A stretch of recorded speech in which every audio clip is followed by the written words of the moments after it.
ಪೊನ್ನಿಯಿನ್ ಸೆಲ್ವನ್ 5ನೇ ಪಾರ್ಟು 43ನೇ ಸಂಚಿಕೆ. ಕೊಳ್ಳಿಡದಲ್ಲಿ north side ಕೆರೆಯಿಂದ ತಿರುನಾರೂರು ಅನ್ನುವ ಹಳ್ಳಿಯಲ್ಲಿ ನಂಬಿಯಾಂಡಾರ್ ನಂಬಿ ಅನ್ನುವ ಶೈವ ದೊಡ್ಡವರು ಒಬ್ಬರದ ಮಠಾಲಯ ಇತ್ತು. ಅದನ್ನು ಬಾಗಿಲಲ್ಲಿ ಅರಮನೆ ಪಲ್ಲಕ್ಕು ಪಲ್ಲಕ್ಕು ಎತ್ತುತ್ತಾ ಇರೋರನ್ನು ನಿಂತಿದ್ದರು. ಇವ್ರುಗಳನ್ನ ಬಿಟ್ಟರೆ ಆ ಹಳ್ಳಿಯಲ್ಲಿರೋರು ಸ್ವಲ್ಪ ದೂರದಲ್ಲಿ ಗುಂಪು ಕಟ್ಕೊಂಡು ನಿಂತರು. ಆ ಗುಂಪುಗಳ ಮಧ್ಯದಲ್ಲಿ 2 ಜನ ಒಳಗೆ ಏನೋ ಒಂದು ದೊಡ್ಡ ಆರ್ಗ್ಯುಮೆಂಟ್ ನಡೀತಾ ಇತ್ತು. ಅದನ್ನು ಗುಂಪಿನವರು ಉತ್ಸಾಹದಿಂದ ನೋಡ್ಕೊಂಡು ಬಂದ ಹಾಗೇನೂ ಅನಿಸಿತ್ತು. ಜನಗುಂಪನ್ನು ಸ್ವಲ್ಪ ಸರಿಸ್ಕೊಂಡು ನಾವು ಒಳಗಡೆ ಹತ್ತಿ ನೋಡಿದರೆ ನಮಗೆ ಮುಂಚೆನೇ ಅಭ್ಯಾಸವಾದ ಇಬ್ಬರೇನೆ ಅಲ್ಲಿ ನಿಂತು ಜಗಳ ಮಾಡ್ತಾ ಇದ್ದಾರೆ ಅನ್ನೋದು ಗೊತ್ತಾಗುತ್ತೆ. ಅವ್ರುಗಳೇ ಒಬ್ಬನು ತಿರುಮಲೆ ಅನ್ನೋ ಆಳ್ವಾರ್ ಕಡೆಯ ನಂಬಿ, ಇನ್ನೊಬ್ಬರು ನಮ್ಮ ಕಥೆಯನ್ನು ಶುರುವಿನಲ್ಲಿ ಅವನ ಜೊತೆ ಹಡಗಿನಲ್ಲಿ ವಿವಾದ ಮಾಡಿದ್ದ ವೀರಶೈವರು ನಂಬಿಯಾಂಡಾರ್ ನಂಬಿಯನ್ನು ಶೈವ ಮಠಾಲಯದಲ್ಲಿ ಪ್ರಧಾನ ಕಾರ್ಯಕಾರರು. ನಂಬಿಯಾಂಡಾರನ್ನು ನೋಡೋದಕ್ಕೋಸ್ಕರ ಬಂದಿದ್ದ ದೊಡ್ಡಪರಾಟಿ ಸಂಬೀನ್ ಮಾದೇವಿ ಆ ಮಹಾನ್ ಜೊತೆ ಏನೋ ಒಂಟಿಯಾಗಿ ಮಾತಾಡೋಕ್ಕೆ ಇಷ್ಟಪಡ್ತಾರೆ ಅಂತ ತಿಳ್ಕೊಂಡ ತಕ್ಷಣ ಮೇಲೆ ಹೇಳಿದ ವೀರಶೈವ ದೊಡ್ಡವರು ಅವ್ರಿಗೆ ಬಂದರು. ಆಳ್ವಾರ್ ಕಡೆ ನೋಡಿದ ತಕ್ಷಣ ಅವ್ರಿಗೆ ರಿಯಲ್ ಆಗಿ ಅಹಂಕಾರ ಹುಕ್ಕಿ ಬಂತು.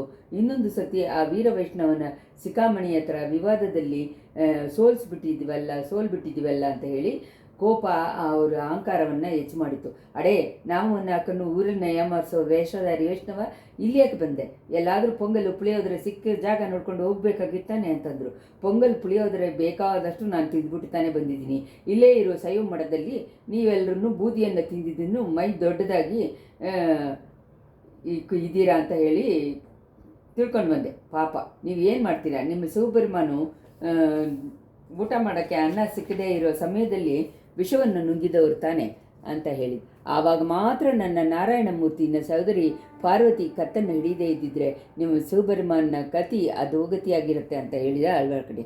ಅಡೇ ವೀರವೈಷ್ಣವನೇ, ನಿಲ್ಸು ನಿನ್ನ ಪುರಾಣವನ್ನು, ಮೇಲೆ ಹಾರಬೇಡ. ನಿನ್ನ ಪೆರುಮಾಳು ಮೇಲೆ ಹಾರಿದ್ದಿಂದ ನಮ್ಮ ಶಿವಪೆರುಮಾನ್ನ ಜುಟ್ಟನ್ನು ಕೂಡ ನೋಡೋದಕ್ಕಾಗದೆ ತಿರುಗಿ ಬಂದ್ಬಿಟ್ರಲ್ವ? ಅದೇನಯ್ಯ ಕತೆ? ನಮ್ಮ ಮಹಾವಿಷ್ಣು ವಾಮನಾವತಾರ ಎತ್ತಿ ಬಂದು ಭೂಮಿಯನ್ನು ಒಂದು ಅಡಿಯಿಂದನೂ ಆಕಾಶದಲ್ಲಿ ಇನ್ನೊಂದು ಅಡಿಯಿಂದನೂ ಅಳತೆ ಮಾಡಿದಾಗ ನಿಮ್ಮ ಶಿವನ ಜುಟ್ಟು ಆ ಅಡಿಗೆ ಕೆಳಗೆ ತಾನೇ ಇದ್ದಿರಬೇಕು ಅಂತಂದ ಆಳ್ವಾರ್ ಕಡೆ. ನಿಮ್ಮ ಮಹಾವಿಷ್ಣು 10 ಸತಿ ಭೂಲೋಕದಲ್ಲಿ ಹುಟ್ಟಿದ್ದಿಂದಾನೆ ಅವರ ಬಂಡವಾಳ ಗೊತ್ತಾಗಲ್ವಾ? ಹೇಗಿದ್ರೂ ಅದನ್ನು ಎಂಥ ಒಂದು ಜನ್ಮಗಳು, ಮೀನಾಗನ್ನು ಟಾಟಾಯ್ಸ್ ಆಗಿದ್ದನ್ನು ಹುಟ್ಟಿದ್ರಲ್ವಾ ಅಂತಂದರು ವೀರಶೈವ. ನಿಮಗೆ ಗೊತ್ತಿದ್ದ ಅಷ್ಟೇ, ಭಗವಾನ್ ಮೀನಾಗಿ ಹುಟ್ಟಿದ್ದು ಯಾತಕ್ಕೋಸ್ಕರ? ಕಡಲಲ್ಲಿ ಮುಳುಗಿ ಹೋಗಿದ್ದ 4 ವೇದಗಳನ್ನು ತಿರುಗಿ ಎತ್ಕೊಂಬರೋದಕ್ಕೋಸ್ಕರ ಅಲ್ವಾ? ಆದ್ದರಿಂದನೇ ನಮ್ಮ ಆಳ್ವಾರ್ನು ಅವ್ರ ಮೇಲೆ ಏನೇನೋ ಪದಗಳನ್ನ ಹೇಳಿ ಹಾಡಿದ್ದಾರೆ ಅಂತ ಹೇಳಿದ. ಅಪ್ಪಣೆ, ನಿಮ್ಮ ಆಳ್ವಾರ್ಗಳು 12 ಜನನೇ, ನಮ್ಮ ನಾಯನ್ಮಾರ್ಗಳು 63 ಜನ, ಅದನ್ನು ಜ್ಞಾಪಕ ಇಟ್ಕೊ ಅಂತಂದ. ಓಹೋ, ಹೀಗೆ ಬೇರೆ ಹೆಮ್ಮೆನಾ? ಪಂಚಪಾಂಡವರುಗಳು 5 ಜನ, ದುರ್ಯೋಧನ 100 ಜನ ಅಂತ ಹೇಳಿ ಹೆಮ್ಮೆ ಕೊಚ್ಕೋತೀರ ಅಂತ ಅನ್ಸುತ್ತೆ. ಅದಕ್ಕೆ ಪ್ರಸಂಗಿ ನಮ್ಮ ನಾಯನ್ಮಾರ್ಗಳನ್ನು ದುರ್ಯೋಧನ ಗುಂಪು ಜೊತೆ ಕಂಪೇರ್ ಮಾಡ್ತೀಯ. ನಿಮ್ಮ ಆಳ್ವಾರ್ಗಳಲ್ಲಿ ಆಳ್ವಾರು, ಭೂದತ್ತ ಆಳ್ವಾರು ಎಲ್ಲರೂ ಉಂಟು. ನಿಮ್ಮ ಶಿವಪೆರುಮಾನ್ನ ಕಣಗಳೇ ಭೂತ ಕಣಗಳ್ದಾನೆ, ಅದನ್ನು ಮರ್ತು ಬಿಟ್ಟಿರಾ ಅನ್ಸತ್ತೆ. ಈ ಥರ ವೀರವೈಷ್ಣವನು ವೀರಶೈವರನ್ನು ವಾದ ಪ್ರತಿವಾದ ನಡೆಸ್ಕೊಂಡಿದ್ದಾಗ 2 ಕಡೆಯಿಂದನೂ ಶ್ರದ್ಧೆ ಇರೋರು ಮಧ್ಯದಲ್ಲಿ ಆರವಾರ ಮಾಡಿ ಉತ್ಸಾಹ ಮಾಡಿಸ್ಕೊಂಡಿದ್ರು. ಇಂಥ ಸಮಯದಲ್ಲಿ ಮಠಾಲಯದಿಂದ ಶಿವಜ್ಞಾನ ಗಂಡಾರಿತ್ರನ ತಿರುದೇವಿಯಾದ್ರೆ ಸಂಬೀನ್ ಮಾದೇವಿನೂ ಅವ್ರನ್ನ ದಾರಿ ಕಳಿಸೋಕ್ಕೋಸ್ಕರ ನಂಬಿಯಾಂಡಾರ್ ನಂಬಿನೂ ಹೊರಗಡೆ ಬರೋದನ್ನು ಕಂಡು ಆ ಗುಂಪಲ್ಲಿ ನಿಶಬ್ದ ಆಯಿತು. ಮಳವರೇನ ಮಗಳಾರು ನಂಬಿಯಾಂಡಾರ್ ಹತ್ರ ಹೇಳ್ಕೊಂಡು ಬಂದು ಆಳ್ವಾರ್ ಕಡೆಯ ನೋಡಿ, ತಿರುಮಲೆ, ಇಲ್ಲಿನೂ ನಿನ್ನ ಜಗಳವನ್ನು ಸ್ಟಾರ್ಟ್ ಮಾಡಿಬಿಟ್ಟಿಯಾ ಅಂತಂದರು. ಇಲ್ಲ ದೇವಿ, ಇದು ನಾವು ಬಂದು ಇಲ್ಲಿ ಕತ್ತಿ ಇಟ್ಕೊಂಡು ಜಗಳ ಮಾಡಿಲ್ಲ, ಮಾತಲ್ಲಿ ಜಗಳ ಮಾಡ್ತಾಯಿದ್ವಿ. ಈ ವೀರಶೈವ ಶಿಖಾಮಣಿನೇ ಮೊದಲು ಈ ವಾರನ್ನು ಸ್ಟಾರ್ಟ್ ಮಾಡಿದರು. ನಮ್ಮ ಜಗಳದಿಂದ ಇಲ್ಲಿ ಕೂಡಿ ಇರೋರಿಗೆಲ್ಲರಿಗೂ ತುಂಬ ಉತ್ಸಾಹವನ್ನು ಕೊಟ್ಟಿದೆ. ಆದ್ದರಿಂದ ತಾನೇ ಮಠಾಲಯ ಒಳಗೆ ಪ್ರವೇಶ ಮಾಡದೇ ಇದ್ದರು ಅಂತ ಅಂದ ತಿರುಮಲೆ. ಅಪ್ಪನೇ, ಆ ದೈವಗಳ ಒಳಗೆ ಹೆಚ್ಚು ಕಮ್ಮಿ ಅಂತ ಹೇಳಿ ತಮಾಷೆಗೆ ಕೂಡ ವಿವಾದ ಮಾಡಬಾರ್ದು. ಆದ್ದರಿಂದ ಸಾಧಾರಣ ಜನಗಳ ಮನಸ್ಸು ಕನ್ಫ್ಯೂಸ್ ಆಗಿಬಿಡುತ್ತೆ. ನಮ್ಮ ಮಾವ ಆಗಿ ಪರಾಂದಕ ದೇವರು ತಿಲ್ಲೈ ಚಿಟ್ಟಂಬಲಕ್ಕೆ ಗೋಲ್ಡನ್ ಕೂರೆ ಹಾಕಿದರು. ಅದೇ ಥರ ವೀರನಾರಾಯಣಪುರದಲ್ಲಿ ಇರುವ ಆನಂದೀಶ್ವರ ದೇವಸ್ಥಾನಕ್ಕೂ ಕೆಲಸ ಮಾಡಿ ಕೊಟ್ಟಿದ್ದಾರೆ, ಮಾನ್ಯ ಕೊಟ್ಟಿದ್ದಾರೆ. ಅವರು ತೋರಿಸಿದ ದಾರಿಯಿಂದ ನಾವು ಎಲ್ಲರೂ ನಡಿಬೇಕು ಅಂತ ಹೇಳಿದರು ಸಂಬೀನ್ ಮಾದೇವಿ. ಆಮೇಲೆ ದೇವಿಯಾರು ಶಿವಿಗೆಯಲ್ಲಿ ಹತ್ತಿಸ್ಕೊಂಡಿದ್ದ ಶಿವಿಗೆ ವೆಸ್ಟ್ ಕಡೆ ನೋಡಿ ಹೋಗಿತ್ತು. ಕಾವಲುಗಾರರುಗಳು ಮುಂದೆ ಹಿಂದೆ ಕಂಟಿನ್ಯೂ ಮಾಡಿದರು. ಅವರ ಕಡೆ ಸೆಂಬಿಯನ್ ಮಾದೇವಿನ ಸಿವಿಗೆಗೆ ಸಮೀಪವಾಗಿ ನಡ್ಕೊಂಡು ಹೋದರು.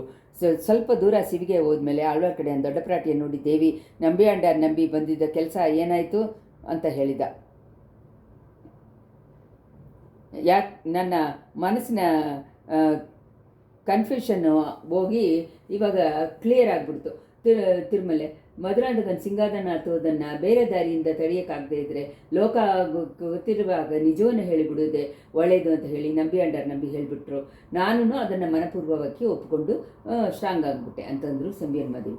ನಂಬಿ ಅಂಡಾರ್ ಆ ಥರ ಹೇಳ್ತಾರೆ ಅಂತ ತಾನೇ ಮುಖ್ಯಮಂತ್ರಿನೂ ಎದುರು ನೋಡಿದರು. ಆದ್ರೂ ನೀವು ಈ ಪ್ರಯಾಣ ಬಂದಿದ್ದು ತುಂಬ ಒಳ್ಳೆಯದಾಯಿತು ತಾಯೇ. ನೀವು ಈ ವಿಷಯವಾಗಿ ತಕ್ಷಣ ತೀರ್ಮಾನ ಮಾಡೋಕ್ಕೆ ಅಂತ ಇನ್ನೂ ಹೆಚ್ಚಾಗಿ ಅವಶ್ಯಕತೆ ಬಂದಿದೆ. ಕಡಂಬೂರಿಂದ ದೊಡ್ಡ ಭಯಂಕರವಾದ ಸುದ್ದಿ ಒಂದು ಬಂದಿದೆ.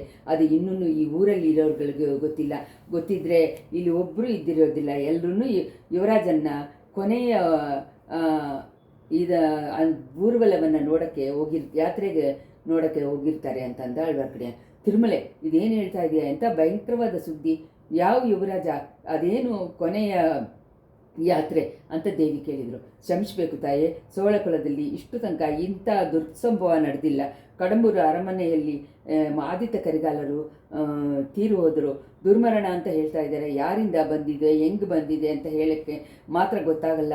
ಎಲ್ಲರೂ ಏನೇನೋ ಹೇಳ್ತಾ ಇದ್ದಾರೆ. ಆದಿತ್ಯ ಕರಿಗಾಲ ಅಕಾಲ ಮರಣ ಆದಮೇಲೆ ಕಡಂಬೂರು ಅರಮನೆ ಎಲ್ಲ ಬೆಂಕಿಯಲ್ಲಿ ಉರಿದು ಭಸ್ಮ ಆಗೋಯ್ತಂತೆ. ಯುವರಾಜನ್ನ ಡೆಡ್ ಬಾಡಿಯನ್ನು ತಂಜೆಗೆ ಊರ್ವಲವಾಗಿ ಎತ್ಕೊಂಡು ಬರ್ತಾ ಇದ್ದಾರಂತೆ. ತಿರುಕೋಲು ಮಲೆಮಾನನ್ನು, ಕಡಂಬೂರು ಸಂಬೂರನ್ನು, ಅವರ ಕುಟುಂಬವನ್ನು ಸೆರೆ ಮಾಡಿಕೊಂಡು ಕರ್ಕೊಂಡ್ಬರ್ತಾ ಇದ್ದಾರಂತೆ. ಊರ್ವಲದಲ್ಲಿ 1 ಲಕ್ಷ ಜನಗಳ ಮೇಲೆ ಮುಂದೆ ಹಿಂದೆ ಬರ್ತಾ ಇದ್ದಾರಂತೆ. ಅವರುಗಳು ಕೊಳ್ಳಿಡ ಕರೆಯನ್ನು ದಾಟಿ ಬರೋ ಒಳಗೆ ನಾವು ಅದನ್ನು ನದಿಯನ್ನು ದಾಟಿಬಿಡ್ಬೇಕು. ತಿರುಮಲೆ ನೀನು ಹೇಳುವುದು ನಿಜವಾಗಲೇ ಭಯಂಕರವಾದ ಸುದ್ದಿನೇ. ಆಕಾಶದಲ್ಲಿ ಧೂಮುಕೇತು ಉಟ್ಕೊಂಡಿದ್ದ ಕಾರಣದಿಂದ ಜನಗಳು ಎದುರು ನೋಡಿದ ವಿಪರೀತ ಆಗ್ಬಿಟ್ಟಿದೆ. ಆಹಾ, ಅಂತ ಅಸಗಾಯ ಸೂರನ ಗತಿ ಈ ಥರನ ಆಗಬೇಕು. ಅಯ್ಯೋ, ಸುಂದರ ಸೋಳರ್ಗೆ ಇದು ಗೊತ್ತಾಗುವಾಗ ಅವರು ಎಷ್ಟು ಒದ್ದಾಡ್ತಾರೆ. ಕಾಯಿಲೆಯಿಂದ ಬಿದ್ದಿರೋ ಚಕ್ರವರ್ತಿಗೂ ಈ ಸುದ್ದಿಯಿಂದ ಏನಾದರೂ ಆಗದೇ ಇರಬೇಕಲ್ವ ಅಂತ ನನಗೆ ವಿಚಾರವಾಗಿದೆ. ಕರುಣೆ ಕಡಲಾಗಿದ್ದ ಆ ಶಿವಪೆರುಮಾನ್ನೇ ಈ ಸೋಳಕುಲವನ್ನು ಕಾಪಾಡಬೇಕು ಅಂತ ಹೇಳಿದರು ಮಳವಡೆಯರ ಮಗಳು. ತಾಯಿ, ಸೋಳಕುಲದಲ್ಲಿ ಬಂದಿರುವ ಆಪತ್ತು ಒಂದು ಕಡೆ ಇರಲಿ, ಈ ಇಂಥ ಸಂಭವದಿಂದ ಸೋಳ ಸಾಮ್ರಾಜ್ಯನೇ ಚಿನ್ನಾಪಿನ್ನಂಬಾಗಿಬಿಡುತ್ತೆ ಅಂತ ನನಗೆ ಭಯ ಉಂಟಾಗುತ್ತೆ. ಅದ್ಯಾಕೆ ಅಂತ ಒಂದು ಯೋಚನೆ ನಿನಗೆ ಉಂಟಾಯಿತು ತಿರುಮಲೆ? ಸೋಳನಾಡಿನ ತಲೆವರುಗಳು ಚಿಕ್ಕರಾಜ ಒಳಗೆ ದೊಡ್ಡ ಜಗಳ ಬರಬಹುದು. ಈ ಸೋಳನಾಡಿನ ಜಗಳದಿಂದ ರಕ್ತದ ಪ್ರಭಾಗ ಓಡ್ತಾ ಇರುವಾಗ ಹೊರಗಡೆಯಿಂದ ಬರುವ ವೈರಿಗಳಿಗೂ ಧೈರ್ಯ ಹಾಕ್ಕೊಂಡು ಅವರುಗಳು ಸೈನ್ಯವನ್ನು ಎತ್ಕೊಂಡು ಜಗಳ ಮಾಡೋಕ್ಕೆ ಬಂದುಬಿಡ್ತಾರೆ. ಅದರಿಂದ ಆಗುವ ಪರಿಣಾಮಗಳ ಬಗ್ಗೆ ಹೇಳಬೇಕಾ ತಾಯಿ? ತಿರುಮಲೆ, ಚಿಕ್ಕರಾಜಗಳನ್ನು ಹೆಡ್ಡು ಒಳಗೆ ಯಾಕೆ ಜಗಳ ಬರುತ್ತೆ ಅಂತ ಹೇಳ್ತಾ ಇದೆಯಾ? ನಿಮ್ಗಳಿಗೆ ಗೊತ್ತಿರೋ ಕಾರಣನೇ ತಾಯಿ. ಕೆಲವರು ನಿಮ್ಮ ಮಗನಾಗಿಯೇ ಮಧುರಾಂಧಕರು ಆಮೇಲೆ ಪಟ್ಟಕ್ಕೆ ಬರಬೇಕು ಅಂತ ಹೇಳ್ತಾ ಇದ್ದಾರೆ. ಬೇರೆ ಕೆಲವರು ಅರುಳ್ಮರ್ಮತನ್ನೇ ಸಿಂಹಾಸನ ಹತ್ತಬೇಕು ಅಂತಾರೆ. ಮೊದಲೇ ಕೊಡಮಾಳೂರು ವೇಳಾರನ ಸೈನ್ಯ ತಂಜೆಕೋಟೆಯನ್ನು ಸುತ್ತು ಕವರ್ ಮಾಡಿದೆ. ಯುವರಾಜನ್ನ ಡೆಡ್ ಬಾಡಿ ಜೊತೆ ಮಲೆಮಾನ್ ತಂಜೆಯನ್ನು ನೋಡಿ ಬರ್ತಾ ಇದ್ದಾರೆ. ಪಳುವಟೆಯರನ್ನು ಸೇರಿದ ಚಿಕ್ಕರಾಜಗಳು ಸೈನ್ಯ ತರಿಸಿಕೊಂಡು ಬರ್ತಾ ಇದ್ದಾರೆ. ಆದ್ದರಿಂದ ತಂಜೆಯನ್ನು ಸುತ್ತೂ ಸೋಳನಾಡಿನ ಸೋಲ್ಜರ್ಸ್ ಒಬ್ರನ್ನೊಬ್ರು ಕೊಂದುಕೊಂಡು ರಕ್ತದ ಪ್ರಭಾಗ ಮಾಡೋಕ್ಕೆ ಮಾಡ್ತಾರೆ. ಕಾವೇರಿಯ ಮೊದಲಾದ 5 ನದಿಗಳನ್ನು ನೀರು ಪ್ರಭಾಗಕ್ಕೆ ಬದಲಾಗಿ ರಕ್ತದ ಪ್ರಭಾಗ ಓಡುತ್ತೆ. ತುಂಬ ಬುದ್ಧಿವಂತರಾಗಿ ಮುಖ್ಯಮಂತ್ರಿ ಅನಿರುದ್ಧರನ್ನೇ ತುಂಬ ಕನ್ಫ್ಯೂಸ್ ಆಗಿ ಕೂತಿದ್ದಾರೆ. ವಿಜಯಾಲರನ್ನು, ಆದಿತ್ಯ ಪರಾಂಧಕರನ್ನು, ನಿಮ್ಮ ಗಂಡರಾದಿತರನ್ನು ನೆಲೆ ಮಾಡಿಕೊಂಡು ಬಂದಿದ್ದ ರಾಜ್ಯವನ್ನು ಒಂದೇ ನಮ್ಮ ದಿನದಲ್ಲಿ ಕುಸಿದೋಗುತ್ತೆ ಅಂತ ಹೇಳಿ ಹೆದರ್ತಾರೆ. ಇದನ್ನು ತಡೆಯೋಕ್ಕೆ ಅನಿರುದ್ಧರಿಗೆ ದಾರಿ ಏನೂ ತೋಚಲಿಲ್ಲ ಅಂತ ಅಂದನು ಆಳ್ವಾರ್ ಕಡೆ. ತಿರುಮಲೆ, ದೇವರ ಕರುಣೆಯಿಂದ ಇಂಥ ದೊಡ್ಡ ಸಾಮ್ರಾಜ್ಯಕ್ಕೆ ಅಂಥ ವಿಪತ್ತು ಬರದೆ ನಾನು ತಡೀತೀನಿ. ಅದಕ್ಕೆ ಬೇಕಾದ ದಾರಿಯನ್ನು ನನಗೆ ಗೊತ್ತು. ಆ ದಾರಿಯನ್ನು ಕೊಂಡು ನಾನು ಫಾಲೋ ಮಾಡ್ಕೊಳ್ಳೋಣ ಅಂತ ಹೇಳಿ ನನ್ನ ಮನಸ್ಸಿನಲ್ಲಿ ದಿಟ ಮಾಡಿಕೊಂಡು ಹೋಗೋಗ್ತಾನೆ. ನಂಬಿ ಅಂಡರ್ ಹತ್ರ ಬಂದೆ. ಮಧುರಾಂಧಕನಿಗೂ ಅರುಳ್ಮೊಳಿವರ್ಮಗೂ ಸಿಂಗಾದದಲ್ಲಿ ಪೋಟಿ ಬಂದಿದ್ರೆ ತಾನೇ ಒಳಗೊಳಗೆ ಜಗಳ ಬರುತ್ತೆ ಅಂತ ನೀನು ಹೇಳ್ತಾ ಇದೀಯಾ? ಹೌದು ತಾಯಿ, ಅಂಥ ಜಗಳ ಬರದೆ ಹೆಂಗೆ ತಡೆಯೋಕ್ಕಾಗುತ್ತೆ? ಆದಿತ್ಯ ಕರಿಗಾಲ ಪ್ರಾಯದಲ್ಲಿ ಸ್ವಲ್ಪ ದೊಡ್ಡವರು ಅನ್ನೋ ಕಾರಣನಾದರೂ ಇಷ್ಟು ದಿನ ತನಕ ಹೇಳ್ಕೊಳ್ತಾ ಇತ್ತು. ಇವಾಗ ಅವ್ರೂ ಹೋಗ್ಬಿಟ್ಟಿರು. ನಿಮ್ಮ ಮಗನೂಕ್ಕಿಂತ ಅರುಳ್ಮೊಳಿವರ್ಮರು ಚಿಕ್ಕವರು. ಆದರೆ ಅದರಿಂದ ಮಲೆಮಾನು ವೇಳಾರನು ಸೋಳನಾಡಿನ ಜನಗಳು ಇನ್ಮೇಲೆ ಅರುಳ್ಮೊಳಿವರ್ಮಗೆ ಪಟ್ಟ ಹಾಕಬೇಕು ಅಂತ ಹೇಳಿ ಒತ್ತಾಯ ಮಾಡ್ತಾರೆ. ಪೊಳವಟೇರಿಗೆ ಅದನ್ನು ಒಪ್ಕೊಳ್ಳೋದಿಲ್ಲ. ತಿರುಮಲೆ ಯಾರು ಒಪ್ಕೊಂಡ್ರು ಯಾರು ಒಪ್ಕೊಳ್ಳದೆ ಇದ್ರೂ ಸರಿ, ಮಧುರಾಂಧಗನ್ ಸಿಂಗಾದನ ಹತ್ತೋದಿಲ್ಲ. ಅದನ್ನು ನಾನು ನೋಡ್ಕೋತೀನಿ. ಮಹಾಪುರುಷರಾಗಿ ನನ್ನ ಪತಿನ ಇಷ್ಟವನ್ನೇ ನಾನು ನೆರವೇರಿಸ್ತೀನಿ. ಮಧುರಾಂಧಗನಿಗೆ ಪಟ್ಟ ಇಲ್ಲ ಅನ್ನೋದನ್ನು ತೀರ್ಮಾನಿಸಿದರೆ ಒಳಗೆ ಬಡವ ಜಗಳನೇ ಇಲ್ಲ ಅಂತ ತಾನೆ. ಹೌದು ತಾಯೇ, ಚೋಳ ಸಾಮ್ರಾಜ್ಯ ಸರ್ವನಾಶ ಆಗದೆ ಇರೋಕ್ಕೆ ಈ ಸಮಯ ನೀವು ಕಾಪಾಡಿದ್ರೇ ಉಂಟು, ಬೇರೆ ದಾರಿನೇ ಇಲ್ಲ ಅಂತ ಅಂದ ಆಳ್ವಾರ್. ನನ್ನಿಂದ ಯಾವುದು ಏನೂ ಇಲ್ಲ, ಮಾಧುರು ಪಾಗನಾಗೆ ಆ ಮಗೇಶ್ವರ ಅಂತಹ ಶಕ್ತಿಯನ್ನು ನನಗೆ ಕೊಡಬೇಕು ಅಂತ ಹೇಳಿದರು ದೊಡ್ಡಪ್ರಾಟ್ಯರ್. ಸ್ವಲ್ಪ ಹೊತ್ತಾದಮೇಲೆ ಇಬ್ಬರು ಮೌನವಾಗಿ ಹೋದರು. ಕೊಳ್ಳಿಡದಲ್ಲಿ ಓಡತೊರೆ ಸ್ವಲ್ಪ ದೂರದಲ್ಲಿ ಗೊತ್ತಾಯಿತು. ತಿರುಮಲೆ, ಸ್ವಲ್ಪ ಮುಂದೆ ಒಂದು ಭಯಂಕರವಾದ ಸುದ್ದಿಯನ್ನು ಹೇಳಿದ್ಯಾ? ಆದಿತ್ಯ ಕರಿಗಾಲನು ಸತ್ತೋಗ್ಬಿಟ್ಟಿದ್ದಾನೆ ಅಂತ ಹೇಳಿದ್ಯಾ? 3 ಲೋಕವನ್ನು ಆಳಬೇಕಾಗಿದ್ರೆ ಆ ವೀರಾದಿ ವೀರ ಸತ್ತಿದ್ದೇ ದೊಡ್ಡ ವಿಪರೀತವಾದ ಸುದ್ದಿನೇ. ಯುವರಾಜ ತುರ್ಮರಣ ಆಯಿತು ಅಂತ ಹೇಳಿದೆಯಲ್ಲ, ಅದು ಹೇಗೆ? ತನ್ನ ಉಸಿರನ್ನು ತಾನೇ ಹೋಗಲಾಡಿಸ್ಕೊಂಡ, ಇಲ್ಲ ಯಾರಾದರೂ ಅವನ್ನ ಕೊಂದುಬಿಟ್ಟ ಹಾಗೆ ಹೇಳ್ತೀಯ ಅಂತ ಹೇಳಿದರು ದೊಡ್ಡಪ್ರಾಟ್ಯರ್. ದೇವಿ, ಅದ್ರ ಬಗ್ಗೆ ಏನೇನೋ ಮಾತುಗಳು ಹರಳಿ ಬರ್ತಾ ಇದೆ. ಸಂಬೂರಿಯರ ಮನೆಯಲ್ಲಿ ಇದು ನಡೆದಿದ್ದರಿಂದ ಅವ್ರ ಮೇಲೆ ಅನುಮಾನ ಪಟ್ಟು ಅವ್ರ ಕುಟುಂಬದವರು ಅಷ್ಟು ಜನವನ್ನು ಮಲೆಮಾನ್ ಸೆರೆ ಮಾಡಿಕೊಂಡು ಬರ್ತಾ ಇದ್ದಾರೆ. ಸಂಬೂರಿಯರ ಮಗ ಕಂದನ್ಮಾರ ಮಾತ್ರ ತಪ್ಪಿ ಹೋಗ್ಬಿಟ್ನಂತೆ. ಸಂಬೂರಿಯರಿಂದ ಇದು ಆಗಿರತ್ತೆ ಅನ್ನೋ ನಿಜವಾಗ್ಲೂ ನನಗೂ ನಂಬಿಕೆ ಇಲ್ಲ. ಎಷ್ಟೇನೇ ವಿರೋಧ ಇದ್ರು ಅವರ ಮನೆಗೆ ಅತಿಥಿಯಾಗಿ ಬಂದವ್ರನ್ನ ಚಕ್ರವರ್ತಿ ತಿರುಮಗನನ್ನು ಕೊಲ್ಲೋದಕ್ಕೆ ಯಾರು ತಾನೇ ಮನಸ್ಸು ಬರುತ್ತೆ? ಸಂಬೂರಿಯರ ಆಗ ಮಾಡಿರಲಿಲ್ಲ. ಅವರು ಇದ್ರ ಬಗ್ಗೆ ಏನು ಹೇಳ್ತಾ ಇದ್ದಾರೆ? ಯುವರಾಜ ಕರಿಗಾಲ ಮರಣ ಹೇಗಾಗಿರುತ್ತೆ ಅಂತ ಹೇಳ್ತಾರಂತೆ. ದೇವಿ, ಪಳೆಯಾರಿಗೆ ಮುಂಚೆ ಒಂದು ಸತಿ ಬಾಣರ್ಕುಳದ ವೀರವಾಲಿ ಯುವಕ ಒಬ್ಬನು ಬಂದಿದ್ದನಲ್ವ, ನೆನಪಿದೆಯಾ? ಅವನ ಕುಂದವಿಪ್ರಾಟಿಯರು ಕೂಡ ಇಳದ ನಾಡಿಗೆ ಪತ್ರದಿಂದ ಕಳಿಸಿಕೊಟ್ರಲ್ವ? ಹೌದು ಜ್ಞಾಪಕ. ಅವನ ಬಗ್ಗೆ ಏನು? ಯುವರಾಜರನ್ನ ಸತ್ತೋಗಿದ ಡೆಡ್ ಬಾಡಿ ಹತ್ರ ಆ ಯುವಕನೇ ಇದ್ದನಂತೆ. ಅದರಿಂದ ಅವನೇನೇ ಕೊಂದಿರಬೇಕು ಅಂತ ಹೇಳಿ ಸಂಬೂರಿಯರು ಹೇಳ್ತಾ ಇದ್ದಾನಂತೆ. ತಿರುಮಲೆ, ಆಗ ಒಂದು ದಿನ ನಡೆಯೋಕ್ಕಾಗಲ್ಲ. ಆ ಮಗುನ ನೋಡಿದ ಜ್ಞಾಪಕ ನನಗೂ ಇದೆ. ನಾನು ಹಾಗೆ ತಾನೇ ಅನ್ಕೋತೀನಿ ತಾಯಿ. ಆದರೆ ಸಂದರ್ಭಗಳು ಸಾಕ್ಷ್ಯಗಳು ವந்திಯತ್ತೇವನಿಗೆ ಎದುರಾಗಿದೆ. ಅಯ್ಯೋ ಪಾಪ, ಇಳೆಯ ಪ್ರಾಟಿ ಈ ಯುವಕನ ಹತ್ರ ತುಂಬ ನಂಬಿಕೆ ಇಟ್ಟಿದ್ಲು. ಈ ಸುದ್ದಿ ಗೊತ್ತಿದ್ರೆ ಅವಳು ಹಿಂಗೆ ಒದ್ದಾಡ್ಬಿಡ್ತಾಳೆ. ತಾಯಿ, ನಿಮ್ಮ ಹತ್ರ ಅದ್ರ ಬಗ್ಗೆ ಕೇಳ್ಕೊಳ್ಳೋಣ ಅಂತ ಹೇಳಿಯೇ ಅಂದ್ಕೊಂಡೆ. ನೀವು ಕುಡಂದೆಗೆ ಹೋದ ತಕ್ಷಣ ಇಳೆಯ ಪ್ರಾಟಿಯನ್ನು ಮೀಟ್ ಮಾಡಿ ತಂಜೆಗೆ ಕರ್ಕೊಂಡೋಗೋದು ಒಳ್ಳೆಯದು. ಅದೇನೇ ನನ್ನ ಉದ್ದೇಶ. ಇಳೆಯ ಪ್ರಾಟಿ ನನಗೋಸ್ಕರ ಅಲ್ಲಿ ಕಾಯ್ತಾ ಇರ್ತಾಳೆ. ಬೇರೆಯವ್ರ ಮೂಲಕ ಪರಾಬರಿಯಾಗಿ ಇಳೆಯ ಪ್ರಾಟಿಗೆ ಸುದ್ದಿ ತಿಳಿಯೋಕ್ಕೆ ಮುಂಚೆ ನೀವೇ ಹೇಳ್ಬಿಡೋದು ತಾನೇ ಒಳ್ಳೆಯದು. ಹಾಗಾದರೆ ಇವಾಗ ನೀನು ನನ್ನ ಜೊತೆ ಬರೋದಿಲ್ವಾ ತಿರುಮಲೆ? ದೇವಿ, ನೀವು ಅನುಮತಿ ಕೊಟ್ಟರೆ ಕೊಳ್ಳಿಡದ ಸೌತ್ ಕರೆಯಲ್ಲಿ ನಿಮ್ಮ ಹತ್ರ ಹೇಳ್ಕೊಂಡು ಹೋಗೋಣ ಅಂತ ಇಷ್ಟಪಡ್ತೀನಿ. ಎಲ್ಲಿ ಹೋಗ್ತಾ ಇದೆಯಾ? ಯುವರಾಜರ ಕರಿಗಾಲರ ಮರಣದಲ್ಲಿ ಏನೋ ಒಂದು ಮರ್ಮ ಇದೆ, ಅದನ್ನು ಕಂಡುಹಿಡಿದು ಬರೋಕ್ಕೋಸ್ಕರ ಹೋಗೋಕ್ಕೆ ಇಷ್ಟಪಡ್ತೀನಿ. ಹೇಗೆ ಕಂಡುಹಿಡಿತೀಯಾ? ದೇವಿ, ಪಾಂಡ್ಯನಾಡಿನ ಸಂಚುಗಾರರ ಬಗ್ಗೆ ನಿಮಗೆ ಮುಂಚೆನೇ ಒಂದು ಸತಿ ಹೇಳಿದ್ದೀನಿ. ಸಂಚುಗಾರಗಳಲ್ಲಿ ಒಬ್ಬನನ್ನು ಕೊಳ್ಳಿಡದ ಸೌತ್ ಕರೆಯಲ್ಲಿ ಬರುವಾಗ ನಾನು ನೋಡಿದ್ದೀನಿ ಅಂತ ಅಂದ ತಿರುಮಲೆ. ತಕ್ಷಣ ನೀನು ಯಾಕೆ ಅವನ್ನ ಹಿಂಬಾಲಿಸ್ಕೊಂಡು ಹೋಗಿಲ್ಲ?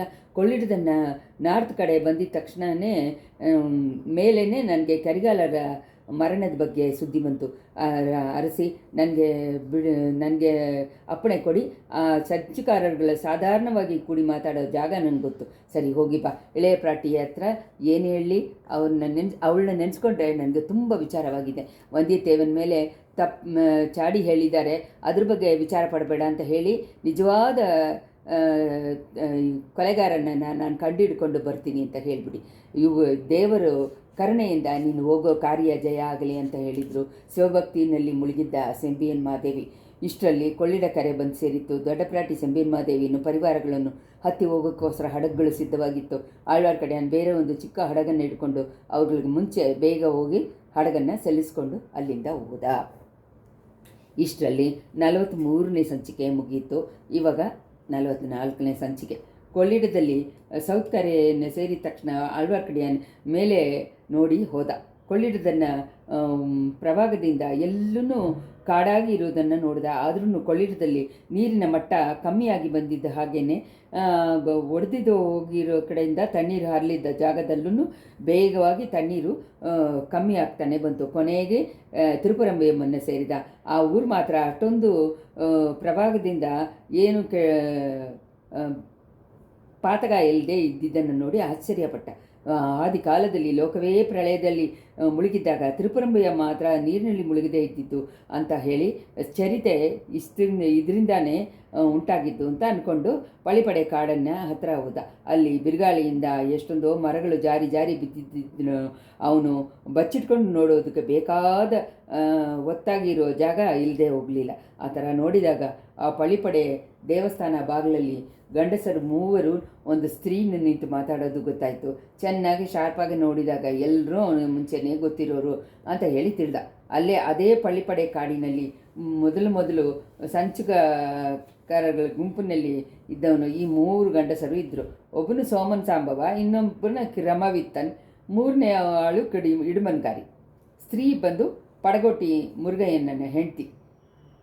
ಅವರುಗಳಲ್ಲಿ ಇಡುಮಂಕಾರಿ ಬೇರೆಯವ್ರಗಳಿಗೆ ಏನೋ ಹೇಳ್ತಾ ಇದ್ದ. ಆ ಸುದ್ದಿ ಅವ್ರಗಳಿಗೆ ಉತ್ಸಾಹವನ್ನು ಕೊಟ್ಟ ಹಾಗೆ ಅನಿಸಿತ್ತು. ಸರಿ, ಹಾಗಾದರೆ ನಾವು ಪಚ್ಚೆಮಲೆ ಅಡಿವಾರಕ್ಕೆ ತಕ್ಷಣ ಹೋಗ್ಬಿಡೋಣ, ಹೋಗಿ ಸೇರೋಕ್ಕೆ 2 ದಿವಸ ಆಗುತ್ತೆ ಅಂತ ಸೋಮನ್ ಸಾಂಬವನ್ನು ಹೇಳಿದ್ದು ಆಳ್ವಾರ್ ಕಡೆಯನ್ನು ಕಿವಿಯಲ್ಲಿ ಬಿತ್ತು. ಅವ್ರುಗಳಿಗೆ ಮುಂಚೆ ತಾನೇ ಅಲ್ಲಿಂದ ಹೊರಟು ಬಿಡೋಣ ಅಂತ ಅಂದ್ಕೊಂಡು ಆಳ್ವಾರ್ ಕಡೆಯನ್ನು ತಿರುಗಿದ. ಅವನ ಎದೆಗೆ ಸೀದಾ ಒಂದು ಚಿಕ್ಕ ಕತ್ತಿಯ ಇದ್ದಿದ್ದನ್ನು ಕಂಡು ಶಾಕ್ ಆದ. ಅದನ್ನು ಹಿಡಿದಿದ್ದ ಕೈ ಪೂಂಗುಳಿನ ಕೈ ಅಂತ ಗೊತ್ತಾದ ಮೇಲೆ ಅವನಿಗೆ ಆಶ್ಚರ್ಯ ಹೋಯಿತು. ಇಬ್ಬರೂ ಒಬ್ರನ್ನೊಬ್ಬರನ್ನ ತಿಳ್ಕೊಂಡಿದ್ದ ತಕ್ಷಣ ನಗೆಯಿಂದ ತಮ್ಮ ಆಶ್ಚರ್ಯವನ್ನು ತಿಳಿಸ್ಕೊಂಡ್ರು. ಸಿಗ್ನಲ್ ಮೂಲಕ ಬಾಯಿ ಮಾತಾಡದೆ ಸ್ವಲ್ಪ ಹೊತ್ತು ಕಾದಿರ್ಬೇಕಾಗಿದ್ದ ಅವಶ್ಯಕತೆಯನ್ನು ಹೇಳ್ಕೊಂಡ್ರು. ಸಂಸ್ಕಾರರು ಅಲ್ಲಿಂದ ಹೋಗ್ಬಿಟ್ರು ಅಂತ ಗೊತ್ತಾದ ಮೇಲೆ ಆಳ್ವಾರ್ ಕಡೆ ಪೂಂಗುಳಿ, ತಂಜಾವೂರಿಂದ ನೀನೆಲ್ಲಿ ಇಲ್ಲಿಗೆ ಬಂದೀಯಾ, ಯಾತಕ್ಕೋಸ್ಕರ ಬಂದೀಯಾ ಅಂತ ಕೇಳಿದನು. ಸೇಡು ತೀರ್ಸ್ಕೊಳ್ಳೋದು ಬಂದೆ ಅಂದನು ಪೂಂಗುಳಿ. ಏನು ಸೇಡ, ಯಾತಕ್ಕೋಸ್ಕರ? ಇವ್ರುಗಳೇ ಒಬ್ಬನು ನಮ್ಮ ಅತ್ತೆಯನ್ನು ಕೊಂದುಬಿಟ್ಟು ಓಡಿ ಬಂದ ಪಾತಕ. ಆ ಪಾತಕನ್ನು ಬಿಡದೆ ಹಿಂಬಾಲಿಸ್ಕೊಂಡು ಈ ಜಾಗದಲ್ಲಿ ಬಂದು ಹಿಡಿದಿದ್ದೀನಿ. ಇನ್ನೂ ಇಲ್ಲಿ 3 ಜನ ಅವನಿಗೆ ಮುಂಚೆ ಬಂದಿದ್ದಾರೆ. ಅದರಲ್ಲೂ ನಮ್ಮಣ್ಣ ಹೆಂಡತಿಯನ್ನು ಅವ್ರಗಳ ಜೊತೆ ನೋಡಿಬಿಟ್ಟು ನಾನು ಆಶ್ಚರ್ಯಪಟ್ಟು ಹೋದೆ. ಅಷ್ಟರಲ್ಲಿ ನೀನೊಬ್ಬರು ಬಂದು ಅಡ್ಡ ಬಂದಿದೆಯಾ. ಇವಾಗ ಏನು ಮಾಡೋಣ? ನೀನು ನನಗೆ ಹೆಲ್ಪ್ ಮಾಡೋದಾಗಿದ್ದರೆ ಇವ್ರಗಳನ್ನ ಬಿಡದೆ ಫಾಲೋ ಮಾಡ್ಕೊಂಡು ಹೋಗಿ ನನ್ನ ಅತ್ತೆಯನ್ನು ಕೊಂದುಬಿಟ್ಟು ಬರ್ತೀನಿ ಅಂತ ಅಂದರು. ಅಯ್ಯೋ ಪಾಪ, ನಿಮ್ಮ ಅತ್ತೆ ಅಂದರೆ ಆ ಮೂಗಿ ರಾಣಿ ಮಂದಾಗಿನಿ ತಾನೆ, ಅವಳನ್ನ ಯಾತಕ್ಕೋಸ್ಕರ ಇವ್ರುಗಳು ಒಬ್ಬನ ಕೊಂದ ಅಂತ ಹೇಳಿ ಆಳ್ವಾರ್ ಕಡೆಯನ್ನು ಕೇಳಿದ. ಅತ್ತೆಯನ್ನು ಕೊಲ್ಲಬೇಕು ಅಂತ ಅಂದ್ಕೊಂಡು ಕೊಲ್ಲಲಿಲ್ಲ, ಚಕ್ರವರ್ತಿನ ಕೊಲ್ಲಕ್ಕೆ ಅಂದ್ಕೊಂಡು ಅವ್ರ ಮೇಲೆ ಹಾಕಿದ್ದ ವೇಲನ್ನು ನಮ್ಮ ಅತ್ತೆ ಅದನ್ನು ಒತ್ಕೊಂಡ್ಳು. ಓ, ಆ ಥರನ? ಊಮೆರಾಣಿ ತನ್ನ ಪ್ರಾಣವನ್ನು ಕೊಟ್ಟು ಚಕ್ರವರ್ತಿಯನ್ನು ಕಾಪಾಡಿದಿಲ್ಲ. ಇದೆಲ್ಲ ಹೆಂಗೆ ನಡೆಯುತ್ತೆ? ಸ್ವಲ್ಪ ವಿವರವಾಗಿ ಹೇಳು, ಕೇಳೋಣ. ವಿವರವಾಗಿ ಹೇಳೋದಕ್ಕೆ ತಾನೇ ಸಮಯ. ಅವ್ರುಗಳು ತಪ್ಪಿಸ್ಕೊಂಡು ಹೋಗ್ಬಿಡ್ತಾರಲ್ವ ಪೊಂಗುಳಿ. ಅವ್ರುಗಳು ಹೋಗೋ ಜಾಗ ನನಗೆ ಚೆನ್ನಾಗಿ ಗೊತ್ತು, ಯಾತಕ್ಕೋಸ್ಕರ ಯಾರನ್ನು ಮೀಟ್ ಮಾಡೋಕ್ಕೆ ಹೋಗ್ತಾರೆ ಅಂತಲೂ ಊಗಿಸ್ಕೊಂಡೆ. ದಾರಿಯಲ್ಲಿ ಅವ್ರುಗಳನ್ನ ಅಡ್ಡ ಮಾಡದೇ ಇರೋದೇ ಒಳ್ಳೆಯದು. ಅವ್ರುಗಳು ಹೋಗೋ ಜಾಗಕ್ಕೆ ನಾವು ಹೋಗೋಣ. ಅಲ್ಲೇ ನಾನು ತಿಳ್ಕೊಬೇಕಾಗಿದ್ದದನ್ನು ತಿಳ್ಕೊಂಡ ಮೇಲೆ ನೀನು ನಿನ್ನ ಸೇಡನ್ನು ತೀರಿಸ್ಕೋಬೋದು ಅಂತ ಅದ್ದ ಆಳ್ವಾರ್ ಕಡೆ. ಹಾಗಾದರೆ ಹೊರಡು, ಹೋಗುವಾಗಲೇ ತಂಜಾವೂರಲ್ಲಿ ನಡೆದಿದ್ದೆಲ್ಲ ನಿನಗೆ ವಿವರವಾಗಿ ಹೇಳ್ತೀನಿ ಅಂತ ಅಂದಳು ಪೊಂಗುಳಿ. ಇಬ್ಬರನ್ನು ಕೊಳ್ಳಿಡದವನ್ನು ಹಡಗಿನ ಮೂಲಕ ದಾಟಿ ಆ ಕಡೆ ಸೇರಿದರು. ನಾರ್ತ್ ವೆಸ್ಟ್ ದಿಕ್ಕನ್ನು ನೋಡಿ ಪ್ರಯಾಣ ಮಾಡಿದರು. 3 ದಿನಗಳು ರಾತ್ರಿ ಹಗಲು ಪ್ರಯಾಣ ಮಾಡಿದ ಮೇಲೆ ಪಚ್ಚೆಮಲೆ ಅಡಿವಾರವನ್ನು ಸೇರಿದರು. ಆ ಅಡಿವಾರದಲ್ಲಿ ಒತ್ತಾಗಿದ್ದ ಕಾಡು ಇದ್ದಿದ್ದರಿಂದ ಅವರುಗಳು ಹುಡುಕಿಕೊಂಡು ಹೋದವರು ಎಲ್ಲಿ ಇರಬಹುದು ಅಂತ ಅಂದ್ಕೊಂಡು ಸಾಮಾನ್ಯವಾಗಿ ಕಂಡಿಡಿಕಾಗಲಿಲ್ಲ. ಇಷ್ಟೊಂದು ಪ್ರಯಾಸೆಯಿಂದ ಪ್ರಯಾಣ ಮಾಡಿ ಬಂದಿದ್ದು ವೇಸ್ಟ್ ಆಗಿಬಿಡುತ್ತೋ ಅಂತ ಹೇಳಿ ಟಯರ್ಡ್ ಆಗಿಬಿಟ್ರು. ದಿಢೀರಂತ ಗೂಬೆಯನ್ನು ಕೂಗು ಒಂದು ಕೇಳಿತ್ತು. ಬದಲಿಗೆ ಇನ್ನೊಂದು ಧ್ವನಿ ಅದೇ ಥರ ಕೇಳಿತ್ತು. ಆಳ್ವಾರ್ ಕಡೆಯ ಮುಖ ಅರಳಿತು. ಪೂಂಗುಳಿಗೆ ಸಿಗ್ನಲ್ ಮಾಡಿ ಮಾತಾಡದೆ ತನ್ನ ಜೊತೆ ಬರೋ ಹಾಗೆ ಹೇಳಿ ತಿಳಿಸಿದರು. ಗೂಬೆಗಳನ್ನು ಧ್ವನಿ ಕೇಳಿದ ಜಾಗದಲ್ಲಿ ಸ್ವಲ್ಪ ಗ್ಯಾಪ್ ಇತ್ತು. ಅಲ್ಲಿ 7-8 ಜನ ಇದ್ದರು. ಕೆಲವರು ಬೆಂಕಿಯನ್ನು ಹಚ್ಚಿ ಅಡುಗೆ ಮಾಡ್ಕೊಂಡಿದ್ರು, ಬೇರೆಯವರು ಮಾತಾಡ್ಕೊಂಡಿದ್ರು. ಮುಂಚೆನೇ ಅಲ್ಲಿ ಇದ್ದವ್ರನ್ನು, ಹೊಸದಾಗಿ ಬಂದು ಸೇರಿಕೊಂಡವ್ರನ್ನು ಒಬ್ರಿಗೊಬ್ರು ಏನೇನೋ ಆಶ್ಚರ್ಯವಾಗರ ಸುದ್ದಿಯನ್ನು ಹೇಳ್ಕೊಳ್ತಾ ಇದ್ರು ಅಂತ ಗೊತ್ತಾಯಿತು. ಮುಂಚೆನೇ ಅಲ್ಲಿದ್ದವ್ರುಗಳಲ್ಲಿ ರವಿದಾಸನ್ನು ಒಬ್ಬ. ಅವನು ಆವಾಗ ಹೊಸದಾಗಿ ಅಲ್ಲಿ ಬಂದು ಸೇರಿಕೊಂಡಿದ್ದವ್ರುಗಳಿಗೆ ಸ್ವಲ್ಪ ದೂರದಲ್ಲಿ ಇದ್ದಿದ್ದ ಮಲೆ ಗುಹೆ ಒಂದನ್ನು ಸುತ್ತಿ ತೋರಿಸಿ ಏನೋ ಹೇಳ್ಕೊಂಡಿದ್ರು. ಇದನ್ನು ಆಳ್ವಾರ್ ಕಡೆ ಗಮನಿಸ್ಕೊಂಡ. ಮೆತ್ತವಾದ ಧ್ವನಿಯಲ್ಲಿ ಪುಂಗುಳಿ, ನಾವು ಹುಡುಕಿಕೊಂಡು ಬಂದವರುಗಳು ಆ ಗುಹೆ ಒಳಗೆ ತಾನೇ ಇರಬೇಕು. ನಾನು ಮೆತ್ತಗೆ ಗುಹೆ ಒಳಗೆ ತೂರಿ ನೋಡ್ತೀನಿ. ಅವ್ರುಗಳು ಯಾರಾದರೂ ಗುಹೆ ಹತ್ರ ಬಂದರೆ ನೀನು ಒಂದು ಧ್ವನಿ ಕೊಡು ಅಂತ ಹೇಳಿದ. ಕೂಗುವಾಗ ನನ್ನಿಂದ ಕೂಗೋಕ್ಕಾಗಲ್ಲ. ಕೋಗಿಲೆ ಕೂಗುವುದಾಗೆ ಕೂಗ್ತೀನಿ ಅಂತ ಹೇಳಿದರು ಪುಂಗುಳಿ. ಮಲೆಗುಹೆ ಒಳಗೆ ಗಾಳಿನೂ ಬೆಳಕನ್ನು ದೂರೋದಕ್ಕೆ ಸ್ವಲ್ಪ ದೊಡ್ಡ ದ್ವಾರಗಳು ಮಾಡಿ ಇಟ್ಟಿತ್ತು. ಆದ್ದರಿಂದ ಒಳಗಡೆ ಚೆನ್ನಾಗೇ ಬೆಳಕು ಬರ್ತಾ ಇತ್ತು. ಆ ಬೆಳಕಲ್ಲಿ ಆಳ್ವಾರ್ ಕಡೆ ಅನ್ನೋದು ಅಪೂರ್ವವಾದ ದೃಶ್ಯವನ್ನು ಕಂಡ. ದೊಡ್ಡ ಬಳುವೆಟ್ಟರು ಕಾಳಾಮುಗ ಸ್ವಾಮಿಯರುಗಳ ಜೊತೆ ಥರ ಹುಲಿ ಸ್ಕಿನ್ ಹಾಕಿದ್ದ ಡ್ರೆಸ್ ಹಾಕಿದ್ರು. ಅವ್ರ ಪಕ್ಕದಲ್ಲಿ ಕಪಾಳದ ಹಾರ ಒಂದು ಬಿದ್ದಿತ್ತು. ಅವ್ರ ಮೈಯಿಂದ ರಕ್ತ ತುಂಬ ಸೇದವಾಗಿರುತ್ತೆ ಅಂತ ಹೇಳಿ ಅವ್ರ ಮೊಗ ಎಲ್ಲ ಬೆಳ್ಳಗಾಗಿರೋದ್ರಿಂದ ಊಗಿಸುವ ಹಾಗೆ ಇತ್ತು. ದನ ನೆಲದಲ್ಲಿ ಮಲಗಿದ್ದವರು ಆವಾಗ ತಾನೇ ಪ್ರಜ್ಞೆ ಬಂದು ಎದ್ದು ಕೂತಿರೋ ಹಾಗೆ ಅನಿಸಿತು. ಏನೋ ಒಂದು ಭಯಂಕರವಾದ ಸ್ವಪ್ನ ಲೋಕದಿಂದ ಆವಾಗ ತಾನೇ ಎದ್ದವ್ರ ಥರ ಕಾಣಿಸ್ಕೊಂಡ್ರು. ಅವರ ಕಣ್ಣುಗಳು ಹಂಗೇ ಪೆಚ್ಚಿ ನೋಡ್ತಾ ಇತ್ತು. ಅವ್ರ ಪಕ್ಕದಲ್ಲಿ ನಂದಿನಿ ಇದ್ಲು. ಅವಳ ಆಭರಣ ಅಲಂಕಾರಗಳು ಎಲ್ಲ ಬಿಟ್ಟು ತಲೆವಿರಿ ಗೋಲವಾಗಿ ಇದ್ಲು. ಅವಳ ವಸೀಕರವಾಗಿ ಸೌಂದರ್ಯ ಮಾತ್ರ ಮುಂಚೆಗಿಂತ ಹೆಚ್ಚಾಗಿ ಪ್ರಕಾಶ ಆಯಿತು. ಪ್ರೀತಿನೂ ಸಪೋರ್ಟನ್ನು ಪರಿದಾಪವನ್ನು ಪಶ್ಚಾತ್ತಾಪವನ್ನು ತುಂಬಿದ್ದೆ ಧ್ವನಿಯಲ್ಲಿ. ಅಯ್ಯ, ಈ ಗಂಜೆಯನ್ನು ಕುಡೀರಿ ಅಂತ ಹೇಳ್ಕೊಂಡೇ ಒಂದು ಮಣ್ಣಿನ ಬಟ್ಲನ್ನು ಅವ್ರ ಹತ್ರ ತೋರಿಸ್ಕೊಂಡಿದ್ಲು. ಪಳುವೆಟೆಯರು ಅವಳನ್ನ ತಿರುಗಿ ನೋಡಿದರು. ಅವ್ರ ಮುಖದಲ್ಲಿ ಒಂದು ಕ್ಷಣ ನೇರ ತುಂಬ ಸಂತೋಷವಾದ ಬದಲು ಯೋಚನೆಯಾಗಿ ಸಂತೋಷದಿಂದ ಒಂದು ಮುಗುಳ್ನಗೆ ಅರಳಿತು. ನಂದಿನಿ, ನನ್ನ ರಾಣಿ, ನೀ ತಾನ ಇವಾಗ ಮಾತಾಡಿದೀಯಾ? ನಿನ್ನ ಮಾತು ತಾನ ಇದು? ನಾವಿವಾಗ ಎಲ್ಲಿದ್ದೀವಿ? ಮರಣದ ಬಾಗಿಲತ್ರ ಹೋಗಿದ್ದ ನನ್ನನ್ನು ನೀ ಯಾಕೆ ತಿರ್ಗಾಕೊಂಡು ಬಂದು ಸೇರಿಸಿದೀಯಾ? ಆವತ್ತು ಸಾವಿತ್ರಿ ಸತ್ಯವಾನಿಗನ್ನು ಮಾಡಿದ್ದನ್ನು ಇವತ್ತು ನೀನು ನನಗೆ ಮಾಡಿದ್ದೀಯಲ್ಲ. ನನಗೆ ನೆನಪು ಬಂದಾಗ ನಿನ್ನ ಕೈಯಿಂದ ನನ್ನ ಎದೆಯನ್ನು ಮುಟ್ಟಿ ನೋಡ್ಕೊಳ್ತಾ ಇದ್ದ ಹಾಗೆ ಅನಿಸುತ್ತಲ್ಲ, ಅದು ನಿಜಾನ? 3 ವರ್ಷ ಕಾಲವಾಗಿ ನನ್ನನ್ನು ಮುಟ್ಟಕ್ಕೂ ನೆಗ್ಲೆಕ್ಟ್ ಮಾಡಿದವಳು ಕೊನೆಯಾಗಿ ಮನಸ್ಸು ಬಂದ್ಬಿಟ್ಟಿದ್ದ ನಿನಗೆ. ಎಲ್ಲಿ ಕೊಡು, ಆ ಗಂಜಿಯನ್ನು ಕೊಡು. ನಿನ್ನ ಕೈಯಿಂದ ಗಂಜಿ ಕೊಟ್ಟರೆ ಅದನ್ನೇ ನನಗೆ ದೇವಾಮೃತವಾಗಿರುತ್ತೆ ಅಂತ ಹೇಳಿದರು. ಈ ಥರ ಹೇಳ್ಕೊಂಡೆ ನಂದಿನಿ ನಿನ್ನ ಕೈಯಿಂದ ಮಡಿಕೆಯನ್ನು ತಗೊಂಡು ಆ ಮಣ್ಣು ಪಾತ್ರವನ್ನು ತಗೊಂಡವರು ದಿಢೀರಂತೆ ಅವಳನ್ನ ಹಾಗೇ ನೋಡೋಕ್ಕೆ ಶುರು ಮಾಡಿದರು. ಹಂಗೇ ಚೇಂಜ್ ಆಗಿದ್ದ ಭಯಂಕರವಾದ ಧ್ವನಿಯಲ್ಲಿ, ಅಯ್ಯೋ ಪಾತಗಿ, ರಾಕ್ಷಸಿ, ನೀತಾನ ನನ್ನನ್ನು ಮುಟ್ಟೋದಕ್ಕೆ ನಿನಗೆ ಧೈರ್ಯವಂತ. ನನ್ನ ಮನಸ್ಸಿನಲ್ಲಿ ಕತ್ತಿಯಿಂದ ಚುಚ್ಚಕ್ಕೆ ನೋಡಿದೆಯಲ್ಲ, ಆವಾಗ ತಾನೇ ನಾನು ಎದ್ದು ಬಿಟ್ಟೆ. ಈ ಪಾತ್ರದಲ್ಲಿ ಇರೋದು ನಿಜವಾಗಲೂ ಕಂಜಿನ, ಇಲ್ಲ ಅಂದರೆ ನನ್ನನ್ನು ಕೊಲ್ಲಕ್ಕೆ ಬಂದಿದ್ದ ವಿಷಾನ? ನಿನ್ನ ಕೈಯಿಂದ ಕೊಡೋದು ದೇವಾಮೃತವಾದ್ರೂ ನನಗದು ವಿಷ ತಾನೇ ಅಂತ ಅಂದ್ಬಿಟ್ಟು ಆ ಮಣ್ಣಿನ ಪಾತ್ರೆಯನ್ನು ಎಸೆದು ಬಿಟ್ಟರು. ಅದು ದಡಾಲಂತ ಗೋಡೆಯಲ್ಲಿ ಮೋದಿ ಪೀಸಾಗಿ ಅಲ್ಲಿ ಇಲ್ಲಿ ಸುತ್ತಮುತ್ತ ಬಿತ್ತು. ಇಷ್ಟರಲ್ಲಿ 44ನೇ ಸಂಚಿಕೆ ಮುಗಿಯಿತು.